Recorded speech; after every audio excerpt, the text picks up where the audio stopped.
I hope I'm sharp definition. Anyway, welcome. This video is all about making tea blends or growing your own teas.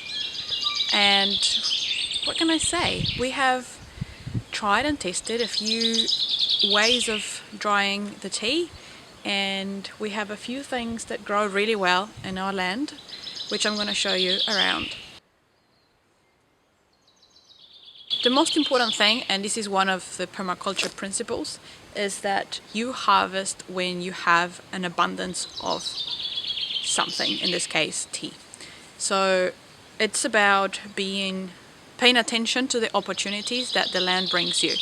One of the examples is that I can think of right now, it's we had a storm and one of our Kawakawa trees fell down, and so all those leaves were going to go to waste, but we harvested them all and we made a gigantic jar of Kawakawa tea with it. So another thing is, during the summer our nettle bed grows and grows and grows, so every time the plant is like about this big, we just chop all of it down, and then the plant within a couple of weeks it's flourishing and growing super fast again, so we can actually harvest nettle once a month and harvest a lot of it. So it's just about paying attention to when do you have an abundance of certain herbs and doing a big harvest quickly. Another flower that we love drinking is lavender. So we specifically got some lavender and planted it here so we can make tea out of it.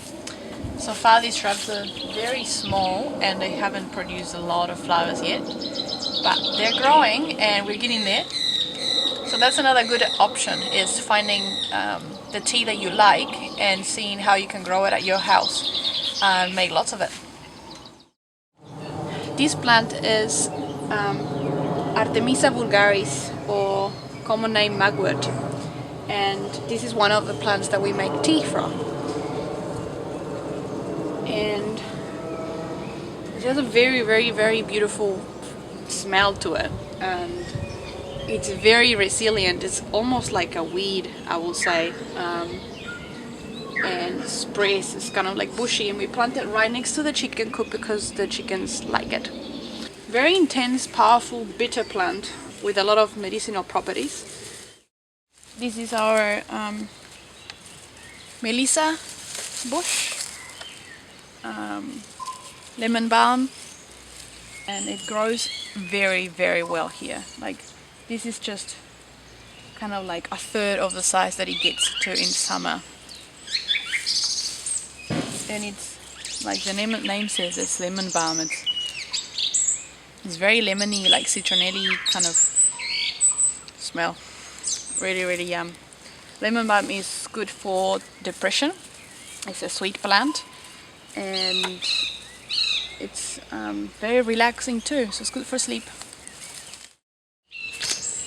So what you're seeing here right now, it's our nettle bed, which has been harvested, and it's been winter, so it's died off. Here on this, somewhere on this screen, you can see a video of me harvesting this in summer and how big it gets.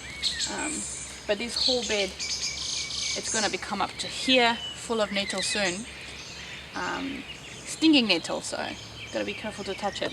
This is one of my favorites. Nettles is really, really high in iron for lots of minerals, so super exciting. Oh.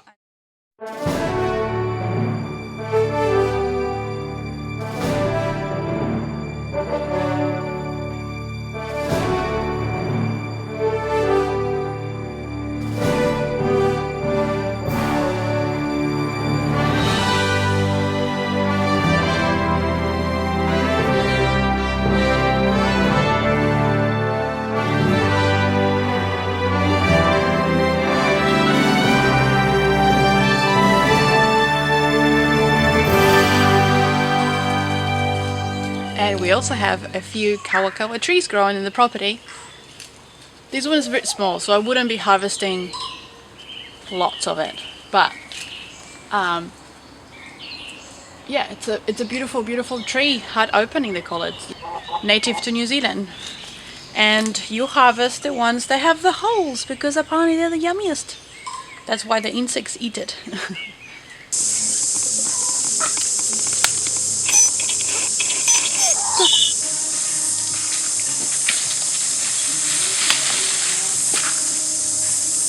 Kawakawa leaves. The tree fell from the cyclone that we had a couple of weeks ago. So instead of leaving the leaves to go to waste, we just harvest them and we're gonna dry them up and make some tea.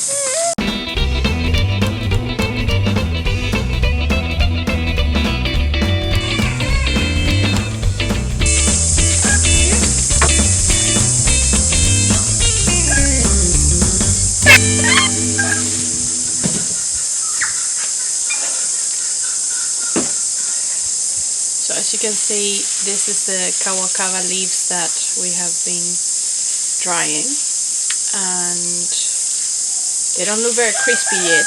They're very dry but still a bit humid, so I don't want them to get moldy, and it started to rain quite a bit, a bit more frequently. So I'm going to take them out and put them in a little electric oven and give them a bit of heat to finish drying them off so I can put them in storage. Yeah. Smells delicious.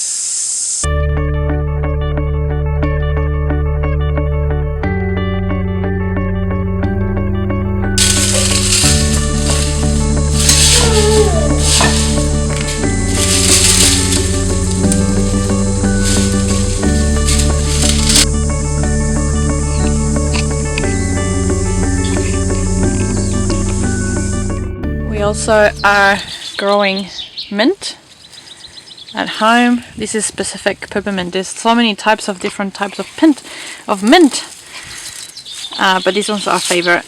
I think it's the one you use in mojitos. So delicious. It grows really well when there's lots of water. So this is a weekend little bucket planter, and it grows everywhere. You see this there too.